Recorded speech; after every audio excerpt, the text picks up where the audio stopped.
नमस्कार दोस्तों। आज की इस खास चर्चा में हम एक ऐसी शख्सियत के बारे में बात करने वाले हैं जिन्हें पूरी दुनिया सिर्फ एक महान क्रिकेटर के तौर पर नहीं बल्कि लीडरशिप के एक जीते जागते मास्टर क्लास के रूप में जानती है। जी हाँ, हम बात कर रहे हैं महेंद्र सिंह धोनी की। और देखिए, उनकी महानता सिर्फ क्रिकेट के मैदान तक सीमित नहीं है, बल्कि उसके पीछे एक पूरा का पूरा स्ट्रक्चर्ड लीडरशिप ब्लूप्रिंट काम करता है। आज हम डेटा और रिसर्च के चश्मे से ये डिकोड करेंगे कि कैसे एक खेल के मैदान पर लिए गए त्वरित फैसले आज कॉर्पोरेट जगत के लिए एक बहुत बड़ी मिसाल बन चुके हैं। जरा इस नंबर पे गौर कीजिए, 0.08 सेकेंड। ये कोई आम नंबर नहीं है। साल 2018 में वेस्टइंडीज के कीमो पॉल के खिलाफ धोनी ने क्रिकेट इतिहास की सबसे तेज स्टंपिंग की थी और उसमें लगा था ठीक इतना ही समय, मतलब इंसान की पलक झपकने से भी तेज। अब आप खुद सोचिए, ये सिर्फ कोई एथलेटिक क्षमता तो नहीं हो सकती ना, बल्कि ये भारी दबाव के बीच बिजली की तेजी से निर्णय लेने की क्षमता का एक परफेक्ट माइक्रो मेटाफर है। जिस समय में बाकी लोग स्थिति को समझ भी नहीं पाते, उतने में धोनी अपना काम तमाम कर चुके होते हैं। और बात सिर्फ एक या दो जादुई पलों की नहीं है। ये फुर्ती और यह जादू लगातार कई सालों तक चला है। 538 मैचों में 17,266 अंतर्राष्ट्रीय रन। ये आंकड़े किसी भी खिलाड़ी की कंसिस्टेंसी और खेल में उसकी लंबी उम्र का जीता जागता सबूत हैं। इतने लंबे समय तक दुनिया के सबसे टफ कंपटीशन में खुद को बनाए रखना और लगातार रन बनाना, सच में ये कोई मामूली बात नहीं है।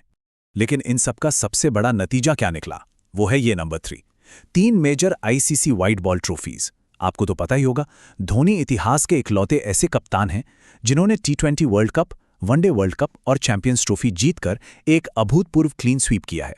और यकीन मानिए, ये जीत कोई इत्तेफाक नहीं थी, बल्कि एक बहुत ही सोची समझी लीडरशिप का कमाल था। तो चलिए इस विषय में थोड़ा और गहराई से उतरते हैं।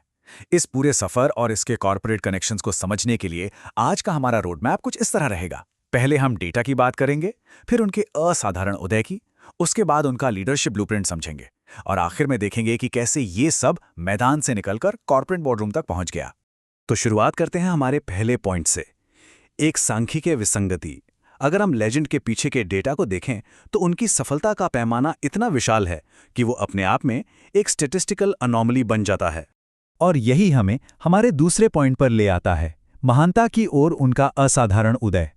जो आंकड़े हमने अभी देखे वो किसी भी पारंपरिक बैकग्राउंड से नहीं आए थे। ये उदय बिल्कुल अनऑर्थोडॉक्स था। अगर आप उनका ये टाइमलाइन देखें तो ये किसी बॉलीवुड फिल्म की कहानी से कम नहीं लगता। 2001 में खड़गपुर रेलवे स्टेशन पर एक ट्रैवलिंग टिकट एग्जामिनर के रूप में काम करने से लेकर 2004 में इंटरनेशनल डेब्यू और फिर महज कुछ ही सालों के भीतर 2007 और 2011 में खेल की सबसे बड़ी ट्रॉफीज उठाना, ये एक बेहद तेज और हैरतअंगेज उड़ान थी। लेकिन इन सब उपलब्धियों के पीछे वो कौन सा फिलॉसफिकल एंकर था जो उन्हें जोड़े रखता था? ये बात उनके इस मशहूर कोट से बहुत अच्छी तरह समझ आती है, जहां वो कहते हैं, मेरा हमेशा से मानना रहा है कि परिणाम से ज्यादा प्रक्रिया महत्वपूर्ण है। मतलब रिजल्ट से ज्यादा प्रोसेस पर फोकस करो। यही वो मूल मंत्र है जिसने उन्हें हर तरह के दबाव में शांत और केंद्रित रखा। और यहीं से हमारा तीसरा पॉइंट शुरू होता है, द लीडरशिप ब्लूप्रिंट। अब हम देखेंगे कि कैसे इन विचारधाराओं को एक ऐसे लीडरशिप मॉडल में ढाला जा सकता है जिसे हम और आप भी सीख सकते हैं। अब आप सोच रहे होंगे कि क्या ये बातें सिर्फ हवाई हैं? जी नहीं। International journal of humanities, social science and management ने धोनी की इस लीडरशिप स्टाइल और उनके तरीकों का बहुत ही बारीकी से एकेडमिक विश्लेषण किया है। मतलब साइंस भी उनकी लीडरशिप को मानती है। उस एकेडमिक रिसर्च के हिसाब से इस ब्लूप्रिंट के 5 मुख्य स्तंभ हैं: दबाव में एकदम शांत रहना, रणनीतिक फैसले लेना, सटीक कम्युनिकेशन, क्राइसिस मैनेजमेंट और सबसे खास अपनी टीम को एम्पावर करना। कॉर्पोरेट दुनिया में अक्सर क्या होता है, थोड़ा सा खराब परफॉर्मेंस हुआ नहीं कि लोगों को बेंच पर बिठा दिया जाता है। लेकिन धोनी, वो अपने युवा खिलाड़ियों पर भरोसा जताते हैं और उन्हें सफल होने के लिए एक लॉन्गर रोप यानी खुद को साबित करने के लिए ज्यादा वक्त देते हैं। अगर हम खेल के मैदान की इन खूबियों को स्थापित कॉर्पोरेट थ्योरीज से जोड़ें तो चीजें और भी साफ हो जाती हैं। धोनी का जो ऑन फील्ड विजन है ना, वो सीधे सीधे ट्रांसफॉर्मेशनल लीडरशिप से मेल खाता है। और अलग अलग परिस्थितियों में ढल जाने की उनकी जो कमाल की क्षमता है, उसे हम सिचुएशनल लीडरशिप का एक बेहतरीन उदाहरण कह सकते हैं। लीडर वही है जो माहौल के हिसाब से अपनी रणनीति बदल ले।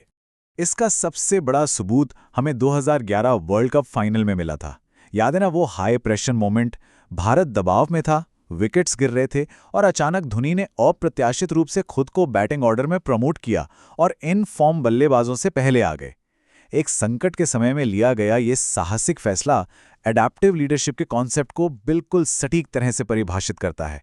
अब आते हैं अपने आखिरी और सबसे दिलचस्प हिस्से पर, मैदान से बोर्डरूम तक। हमने पिच पर तो उनके तरीके देख लिए, लेकिन क्या ये थ्योरीज कॉर्पोरेट दुनिया में भी काम करती हैं? चलिए देखते हैं। अब इस स्लाइड की जानकारी जरा ध्यान से देखिएगा। ये वाकई हैरान करने वाला है कि कैसे उन्होंने अपने इन्हीं लीडरशिप सिद्धांतों का इस्तेमाल करके कितना डाइवर्स बिजनेस एम्पायर खड़ा कर दिया है।